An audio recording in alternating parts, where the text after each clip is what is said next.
recognizes the ranking member for opening statement. I yield to the ranking member for an opening statement. I yield back. Good morning, Madam Chair. Thank you, Madam Chairman. Distinguished gentlelady from California, Mary Bono. Gentlelady is recognized. Chair now recognizes the lady from California is recognized. I'm pleased to introduce Congresswoman Mary Bono, former U.S. Representative for California's Inland Empire and Desert Region from 1998 to 2013. Mr. Speaker, I yield myself such time as I may consume. Gentlelady is recognized.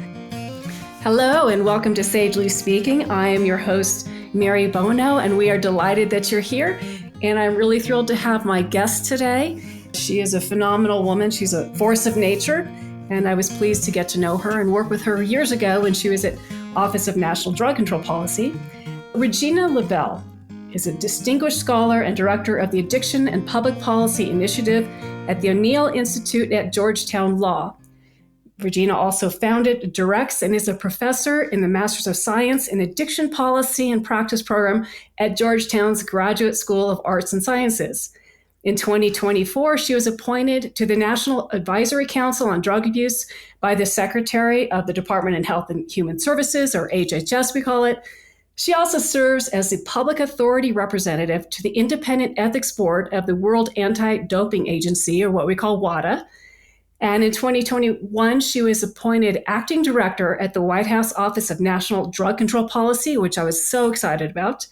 And she previously served in the Obama administration at ONDCP as the chief of staff. She graduated magna cum laude, graduate at Boston College. Holy cow, that's amazing. And she received a law degree from Georgetown University Law Center, and she's a member of the Washington State Bar. Regina, that's a lot. Thank you so much for being here. I can't wait to talk to you about all you're doing. But what really struck me as innovative, pioneering, brilliant was when you decided to create this master's program in addiction policy at Georgetown. Can we start with that? Why did you feel the need to do that, and how's it been going? Great. Well, thanks so much, Mary, for having me on today, and for your. I've listened to a few of your podcasts. They're really interesting, and you've got great people that have preceded me on here. So the master's program really started because of my long career working on drug policy issues, and I really felt like other people needed to not make the same mistakes and missteps that I had, frankly. And I thought that we could do better in addiction policy if we trained people in the science of addiction and in policy making. Because usually it's not, we have people who understand a lot about policy making, may not understand science, and vice versa. And Michael Botticelli was the second director of the Office of National Drug Control Policy who I worked with. And he used to call it the I knew a guy approach to addiction. That I knew a guy who got better this way, so that's what our policies should be. So it really came from my experience, kind of learning from my mistakes and wanting other people not to have to go through that. The I knew a guy. That's pretty interesting. I think 15 years I was in the policy space. That's actually a pretty good phrase across the board with how policy sometimes gets made. Yeah. You're right. And I started really looking at ONDCP about 2007, 2008 when I was in Congress and trying to figure them out and what their focus was and how effective they were, all of those things. But it's interesting because there's a disconnect, right, between how people might perceive addiction and whether it's stigmatized or whether it's a disease or not. And we've had guests on who've taken both positions on that. But then to reconcile, especially in the policy making setting, to get beyond those hurdles is tough. When people come in to start their master's program, do they have those hurdles? Do they have a clear view of addiction and what does have to happen, or how much of that is really changing thinking on that? Yeah, so this is our fourth year. Students, it's a year-long program. 1 year, the first semester is remote. And the first year we had someone from the military, we had a retired police officer, we had about half the class at that time was in recovery. We have continued to have people in recovery in every class, and their personal experience really adds a lot to the discussion. What I really like about our program, and I learned so much from the students, from the other faculty, sometimes they come in and they say, oh, they don't come in with arrogance, I don't think, because otherwise they wouldn't take the program. But they do come in with a set of beliefs and I want them to have beliefs. I want them to feel strongly, but I also want them to challenge themselves. And we have people from across the spectrum. We have people who work in harm reduction, direct services in harm reduction. I have them go to a facility, a treatment facility, or a syringe exchange. We also have people, we've had the current administrator of DEA, the Drug Enforcement Administration, come and speak to them. They go to the Metropolitan Police Department in DC. So they see the full array of issues. And certainly when they come, they may have a background in treatment or, as I mentioned, in law enforcement. And I do want them to challenge themselves and think about things from a different perspective so that when they do become, policy advocates or work in policy, they're able to kind of question themselves and challenge themselves to think about these issues from a different perspective. And that may change their mind, but it also may confirm what they already believe, and they'll be more effective policy professionals going forward. It's so hard sometimes, right, to get people to see the totality of the issue. It's like, we Republicans read the Wall Street Journal and others just read, the New York Times. And to get people to read both and try to understand, because I think sometimes it's seeing, we challenge other people because they see things differently or have different responses because we almost don't believe that they have the best intentions. It's a weird thing. And I think we're worse and worse in that regard along the political level. Yeah, absolutely. So do your students come in pretty polarized on whether they're right or left? I would assume there's a lot of that.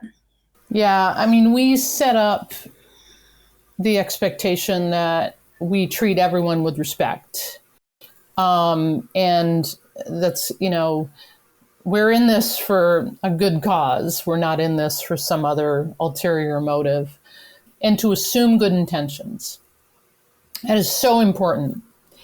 If I may disagree with someone, on majority of issues, but I have to assume good intentions. We all want what's best. And I'll give you an example from when I worked with Michael Botticelli, the second after Gil Kurlikowski with the Office of National Drug Control Policy, a person in long-term recovery from Massachusetts, appointed by President Obama, confirmed by the Senate.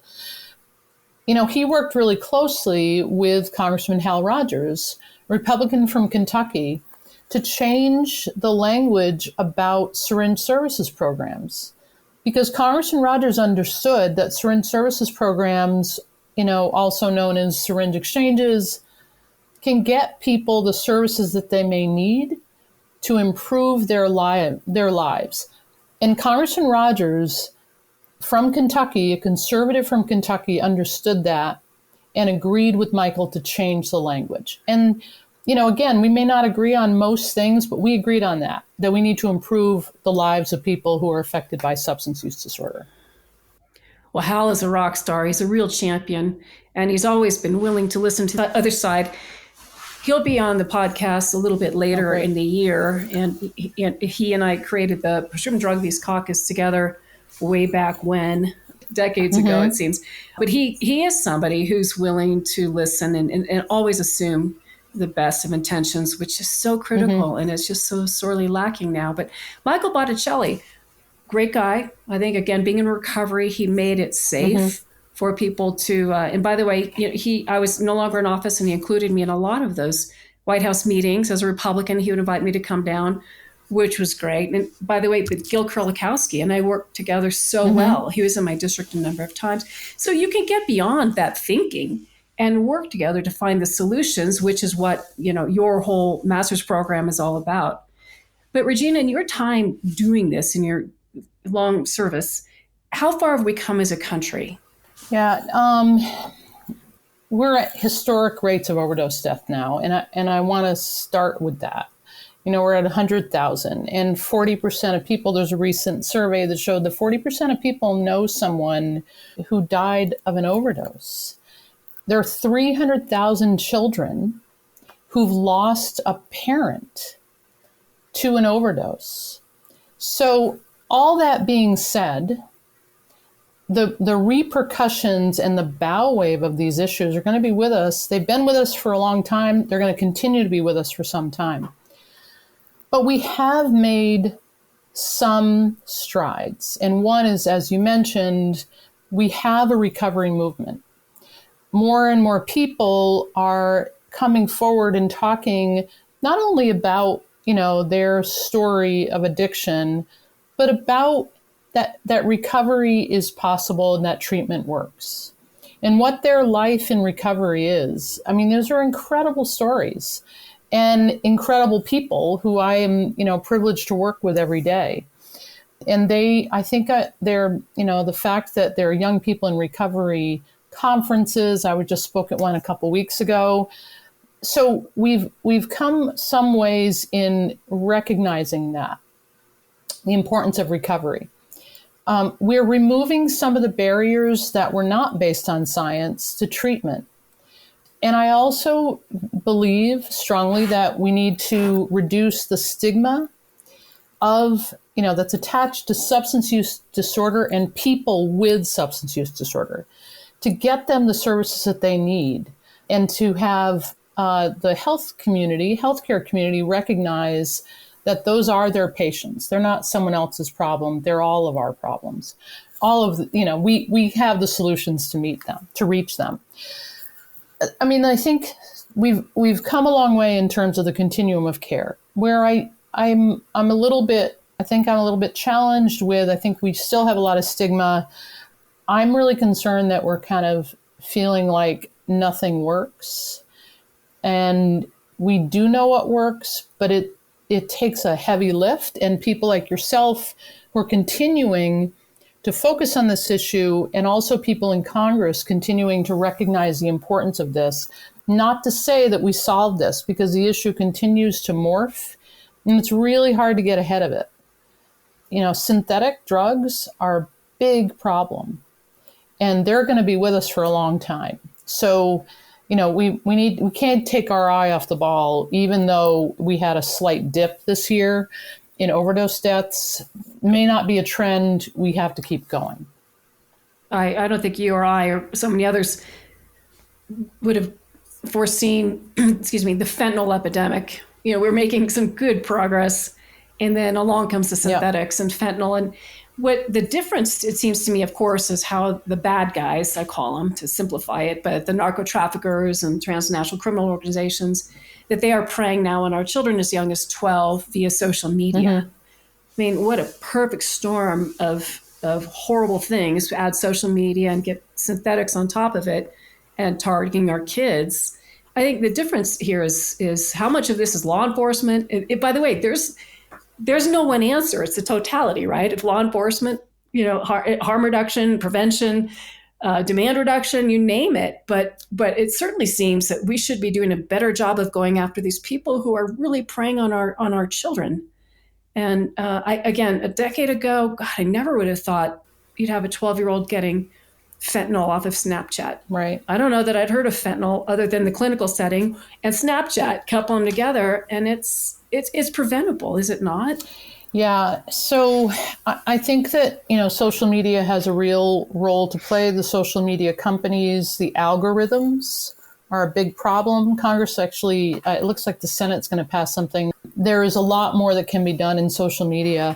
I mean, it becomes more, so you mentioned the narco traffickers, the international trafficking piece is one piece.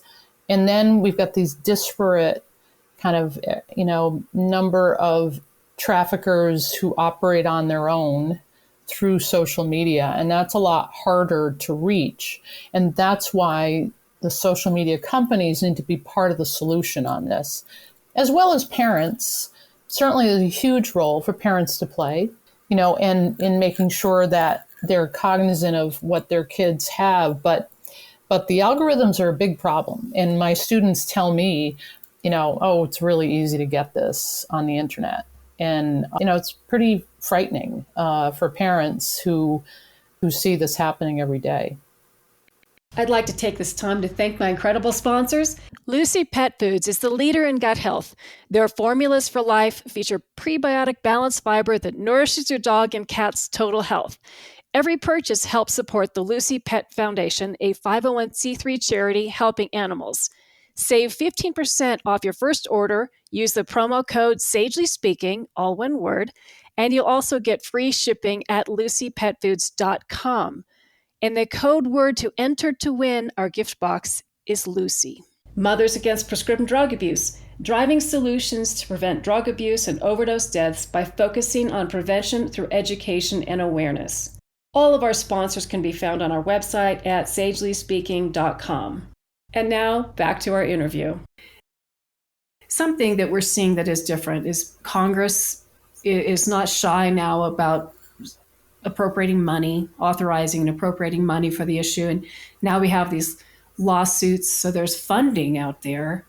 And I think you and I would agree on the fact that we need a lasting infrastructure. This isn't a temporary crisis. And are we building an infrastructure that will be sustained? And, again, we talk a lot about opioids and fentanyl, but there are so many other problems, methamphetamine, cocaine is back, alcohol use disorder. Are we building a lasting infrastructure that will meet the needs? And let's include the medical community, but the insurance companies. Are we building something that's going to last? And are your students discussing this? Yeah, that's the goal that I want to. The challenge that I give them is go out and make this better. They're the future of addiction policy. Don't forget about alcohol. Don't forget about gambling either. And we teach some about gambling because that's going to be a huge unmet need. Gambling disorders are up. Gambling availability is up. I don't think we're anywhere near the type of infrastructure we need, the workforce issues. We've got a lot of workforce issues there. But in terms of the infrastructure that we need, nationwide, I was talking to someone this week about how do we make it more accessible for someone to access care and treatment than the 10 minutes it might take them to get an illegal drug. How can we meet them where they are, provide access to services at certain services programs? If they're not yet at a place or don't have insurance, they're not going to go to a doctor's office, they're not going to go to a traditional treatment center. Can we provide those services to give them the health care that they need in other venues, in other avenues? And that's been, New York State has these health hubs. Washington State is starting these health hubs. There's legislation on Capitol Hill that would have a pilot program for these health hubs. So it's a one-stop shop for people, and they can go in and get the type of care that they need. They may be at risk for HIV and Hep C. They can get those types of treatment services as well. So we have a long way to go. We also have a lot of barriers, but I feel pretty positive there are, committed people. And with the funding from the federal government, the fact that we were able to get, I remember in 2016 when Congress appropriated $1.1 billion for what's now the state opioid response grants. And then we have, the block grants that go to states, over $1 billion. And we have opioid litigation money. So at this point, it's making sure that there's an integration of funding and that the money is being spent on evidence-based practices. So right now, and insurance companies, there's a big problem with insurance companies covering these treatment programs. So we're a lot better place than we were 10 years ago, but it has to be really thoughtful and intentional. And leaders, policymakers have to think about where are the gaps and direct the funding to the gaps to meet the gaps, and then constantly evaluate. So we also do some work at Georgetown with the National Governors Association on this, so we can make sure that states are really meeting the needs of their population. That's interesting. As you know, I run a small little nonprofit, Mothers Against Prescription Drug Abuse, and we're constantly trying to identify the gaps. There's so many great nonprofits in this space doing a lot of great work, but where are the gaps? What are the gaps? And that's where we try to do what we can, because again, like a lot of great nonprofits working hard. But as you're seeing the funding, whether it's the block grants or litigation settlement dollars, are we doing it right? Or are we heading down the road of the tobacco settlement? So on litigation dollars, the attorneys general who negotiated the settlement agreements put a lot of guardrails around the funding for state spending, and they have a list of approved uses. There's some variability in the use of approved uses, however, and whether or not all of it is going to evidence-based care across the continuum is an open question right now. I think we're too soon to say that the money is being wasted, but not too soon to make sure that we're putting in the integrating the funding into the federal funding so that we're not displacing, we're not saying, oh, we've got this opioid funding, we're going to, we don't have to spend federal funding on this anymore. We really have to supplement the funding so it goes to where people are most in need. The issue that I think we're going to face are that cities and counties don't always have the infrastructure to spend the money in the way that it should be spent. They don't necessarily have the public health infrastructure to identify the gaps. They'll rely on the states, but they're getting a lot of this money, and it's a little bit of a black box in some communities as to where that money is going, because there isn't a requirement that they are public. Some states are doing a good job in terms of making that funding public, but that's an area that there's a lot of room for improvement, and a lot of capacity building needs to go on at the state and at the local level to figure out really how best to spend the money. Do you think that a lot of these businesses that are popping up, that there's some risk there, that some might be sort of fly-by-night operations? Obviously, I'm asking a leading question here, but I have noticed and observed this sort of gold rush of folks trying to jump in on this without the background, without the history and the legacy. Say, have a Hazelden Betty Ford Foundation, the people have been leading with the evidence-based treatment, and are we able to put some brakes on there where we see money being squandered for for the wrong reasons? Right.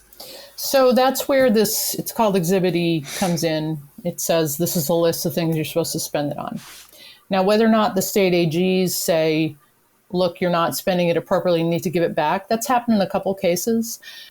I think, so I stay in touch with some of the state opioid litigation settlement folks, and they don't always have the capacity they need to judge what's good spending. So I have argued that the federal government could help by providing technical assistance to the states and local governments. I mean, the states don't really want to hear from the feds about how they should spend their money. However, we could provide, learning collaboratives, technical assistance, because right now a lot of that's done with foundation money. A lot of nonprofits are doing that kind of work to bring people together, but philanthropic funds are not sustainable. And the federal government has a big stake in getting this right. So I do think that there's a role the federal government could join with the state government to help local governments make sure that this money is being spent correctly, and then not as susceptible to the sales pitch of some new gimmick. Whenever somebody says it's like, this is not, if this is a multiple choice test, it's all of the above. And when someone says it's A, B, or C solely, don't believe them. So, nothing, not one thing, it's everything that has to be done. Regina, I didn't get through college with very many all of the above answers. I would have done much better if I could have just selected all of the above rather than having to figure it out. But let me change this to the presidential election. Regardless of who wins, are the candidates and the parties focused enough on this issue, in your opinion? Yeah, that's a great question, because obviously I'm really focused on it all the time, and it's never enough for me. I'm a little surprised, given that research that shows that 40% of people, know someone. I'm a little surprised it hasn't really come up. But it's not about the personal, people suffering from people who have a substance use disorder or lost a loved one. It's been a more, about the border or larger geopolitical issues. I think, frankly, people don't tend to vote on international issues. Obviously, they vote on domestic issues. And, how do I would like it if we could have a discussion about how best to serve the needs of the millions of people in this country who have a substance use disorder and are not getting treatment, and as well as those children who have been left behind. So, I'm a little surprised it hasn't come up much yet. I expect that it will at some point. I agree with you. Obviously, that's why I asked the question. But you would think that there would be a large focus on it. And, with both of these candidates, obviously, they each have records to stand on. But I will say this about this issue set. There are a lot of good people on both sides of the aisle who aren't in office, but are advocates and working hard. I would put you there as a Democrat. There are a lot of good people who continue to work regardless who is in office. Whether it's Vice President Harris or President Trump, and both have been very open to bringing both sides in, I think, for the conversations and for the work. And it seems to me, we might disagree, but the amount of work that was done was increasing as a threat. So I'm encouraged by that. I am encouraged by, regardless of who wins, that we can make some great strides in this. Other than the border issue will come up, as you have mentioned. But the other issues, on prevention and harm reduction in your case, I think that work will continue. And my point here is that I love the bipartisan nature that we have. And I think we have it with members of Congress and advocates. And you and I might disagree on some of these issues, but man, we'll work together the best we can to find consensus and drive it. Right. And I like that. I really enjoy that a lot. Are your students... Are they idealistic when they come in? Are they angry? Oh, that's a great question. Some are really angry. It's a pretty diverse group of people with different backgrounds, many of whom have lost close loved ones. I've had many who have. I've had some who have been incarcerated. But as I say at the beginning of our program during orientation, this is not, I went to law school, this is not Survivor like law school. This is more like Great British Bake Off. We are there to support one another. And so, I want them to be successful. We all want them to be successful when they leave. I'm not trying to flunk anyone. We can take that, if they have anger, we can take that passion and, use it to change things. And I have one student who's an amazing former student who lost her brother. And she was also a Spanish professor at Georgetown. She now works in prevention. She produced La Nueva Drug Talk, which is for Latino families I think it started in California and they're going across the country. Just an incredible person. She also works in the federal government. So she's taking that grief and really channeling it to this amazing, program for an underserved population. And I have, several students like that who are really changing the world of our little world of drug policy. That is so phenomenal that you get the opportunity to help shape people as they go forward implementing solutions. What an empowering job you have. I'm a little jealous. Yeah, I'm very, very fortunate. They're great students. Yeah, I bet. I think La Nueva Drug Talk is a Song for Charlie, exactly. I believe, yep. initiative, and they've been doing great work. We've been doing something similar at Mothers Against Prescription Drug Abuse, just trying to encourage a conversation. Mm-hmm. It's called The Greatest Gift is a Conversation, because so many parents are afraid to have the talk with their children when they go off to, say, college, right, and just say, beware and be careful. And for some reason, I don't know if it's a stigma or what, but they're a little bit reluctant to just have that conversation. So I think these are all good initiatives. But I think that your ability to help these students, and when I think back at my college career, and boy, what a professor can do to just change your world for the better, let alone change the world for the better, that you have that opportunity. And I just want to, again, reiterate, you created this program. Yeah, I was really fortunate at Georgetown. I had, again, you go back to so many people who've been affected by this, and I had this thing in the back of my mind. how important it would have been to have more training. And I was fortunate enough to, at the graduate school, come into contact with people. I pitched them this idea. They had been affected, and they knew how important it would be to building this addiction policy field. So I had the support of a lot of people, Dr. Volkov from NIDA, Michael, Nazadad, a lot of people who had wanted to do this similar thing, but weren't in the right place at the right time, which is exactly what happened to me. So before we lose you, I want to ask something, because I've brought this up. Do your students and do you have ever think about creating curriculum that would talk about how we got there with the prescription drug epidemic, how we started, and you can name the companies. It usually starts with Purdue as the worst actor, but how many failed policies, whether in Florida, we saw pill mills pop up. We saw so many failed public policies. Do you, or have you considered just focusing on that 10-year, at least, national nightmare of unleashing prescription drugs on the American people and certainly our kids? Because I would love to create that. Yeah, course. I mean, I think that's it. I have one class on it, not sufficient, but it would be a really interesting, it could definitely be a semester-long class. I think there are some at some other universities that I've seen, but we haven't focused on it solely. And the marketing practices, it would be good to do. Oh, the marketing practices coupled with a failure of law enforcement, coupled with members of Congress who were beholden to pharma rather than looking at the problem as it was occurring until it bit them in the butt. Yeah.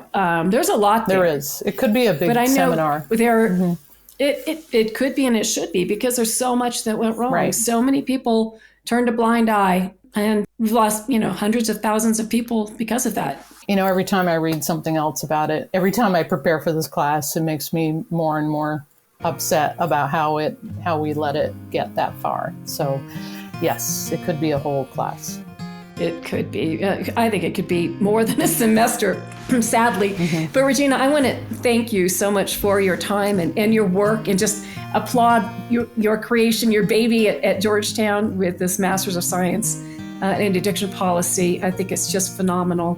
And I know regardless of who wins the presidential election, you and I will continue our work together, and in good spirit and in good faith, and do what we can to make a difference. Absolutely. So thank you very much for joining us today on Sagely Speaking.